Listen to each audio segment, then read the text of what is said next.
war has left its mark on NATO for many decades. However, this war also symbolizes something that has been a determining factor for my life for many years, because I lived on the eastern side of the wall. And that is the division of Berlin. It is an expression of the fact that if we stand firm, as did NATO, if we can rely on the courage of our friends from Central and Eastern Europe and the former DDR, then we can bring down a wall and make it something to be remembered. Our alliance is united in the awareness of the importance to cooperate, to insist on freedom, and we also are united in the trust that it is not isolation and the building of walls that make us successful, but open societies that share the same values. Ladies and gentlemen, with the end of the East-West conflict, a new era began, a new era bringing new challenges and new dangers. But we continue to be an alliance built on shared values, showing solidarity towards its members. Germany will never forget the contribution NATO made towards making our country become reunited. And this is why we will continue to make our contribution towards security and solidarity as members of this alliance.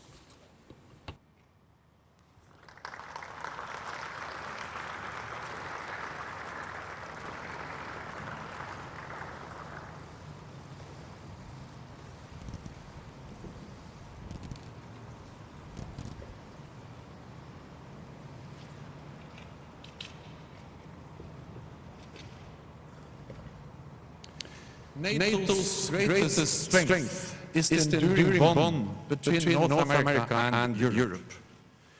We saw the strength of that bond after the 9/11 attacks against the United States. And President Trump, those attacks struck at the heart of your own hometown in New York. And for the first time, NATO invoked our collective defense clause, Article 5. One for all and all for one. Hundreds of thousands of European and Canadian soldiers have served shoulder to shoulder with US troops in Afghanistan for over a decade, to help ensure it never again becomes a safe haven for international terrorists. It is our solidarity that keeps our nations safe. And when our open and free societies come under attack, we stand up for our values and our way of life. That is why a strong NATO is good for Europe and good for North America. The 9/11 and Article 5 memorial will be a daily reminder of our vital bond. And today we will commit to do more in our common struggle against terrorism. So, Mr. President, it is a great honor to have you here, and a great honor to give you the floor. Please.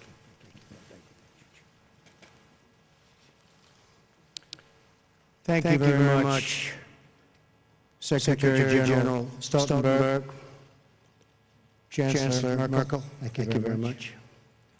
Other heads of state and government, I am honored to be here with members of an alliance that has promoted safety and peace across the world. Prime Minister, may all of the nations here today grieve with you and stand with you. I would like to ask that we now observe a moment of silence for the victims and families of the savage attack which took place in Manchester.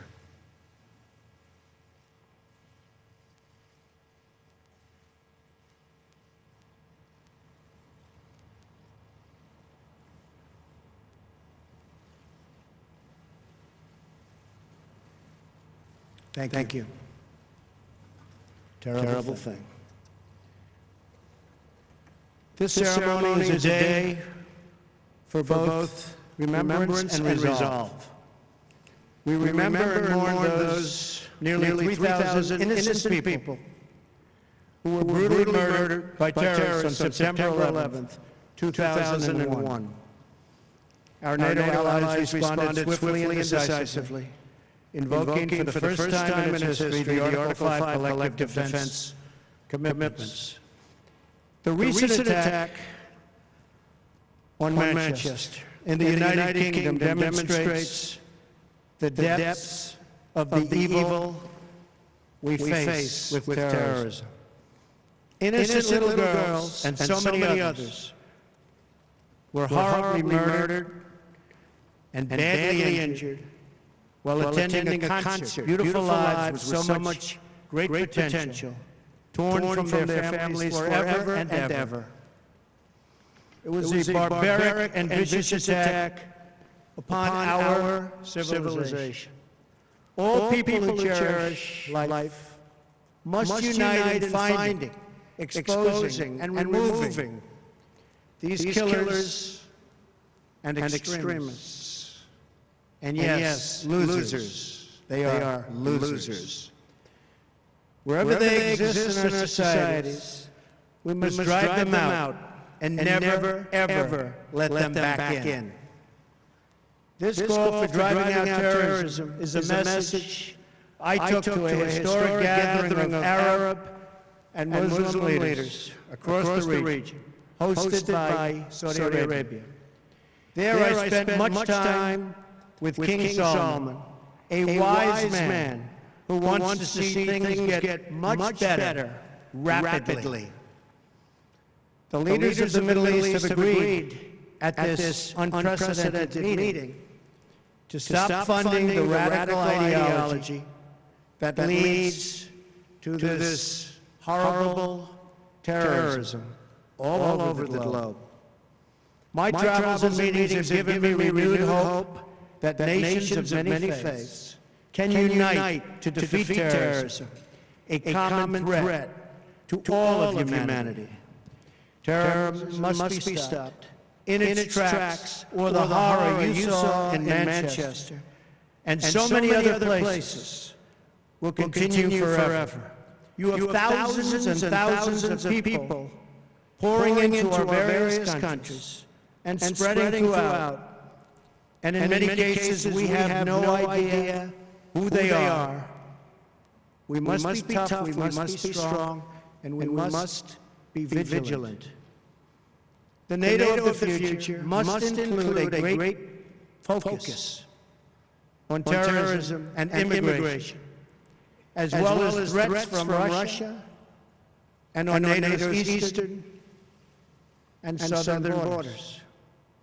These grave security concerns are the same reason that I have been very direct with Secretary Stoltenberg and members of the Alliance in saying that NATO members must finally contribute their fair share and meet their financial obligations.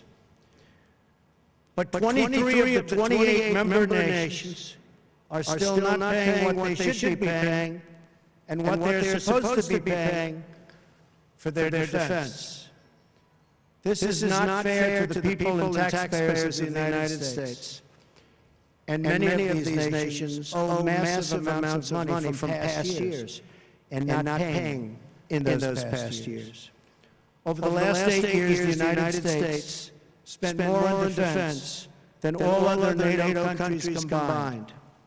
If all NATO members had spent just 2% of their GDP on defense last year, we would have had another $119 billion for our collective defense and for the financing of additional NATO reserves. We should recognize that with these chronic underpayments and growing threats, even 2% of GDP is insufficient to close the gaps in modernizing, readiness, and the size of forces.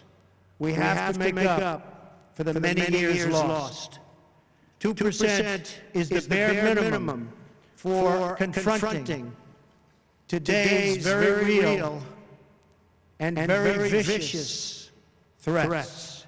If NATO countries made their full and complete contributions, then NATO would be even stronger than it is today, especially from the threat of terrorism.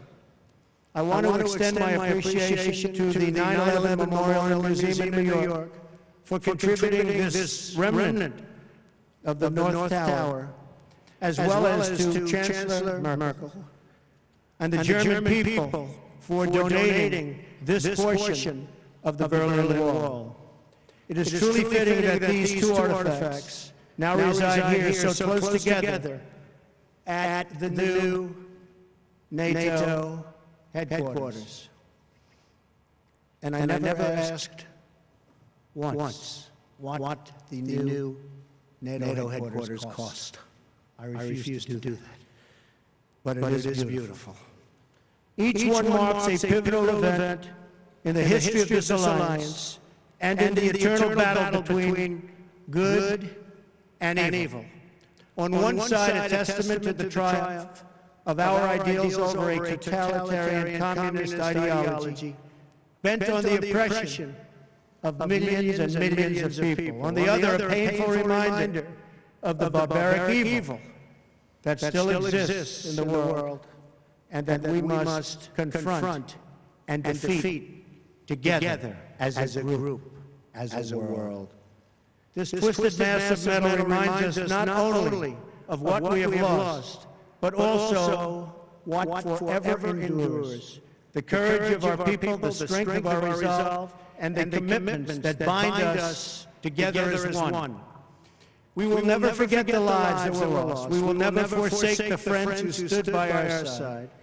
And we will never waver in our determination to defeat terrorism and to achieve lasting security, prosperity, and peace.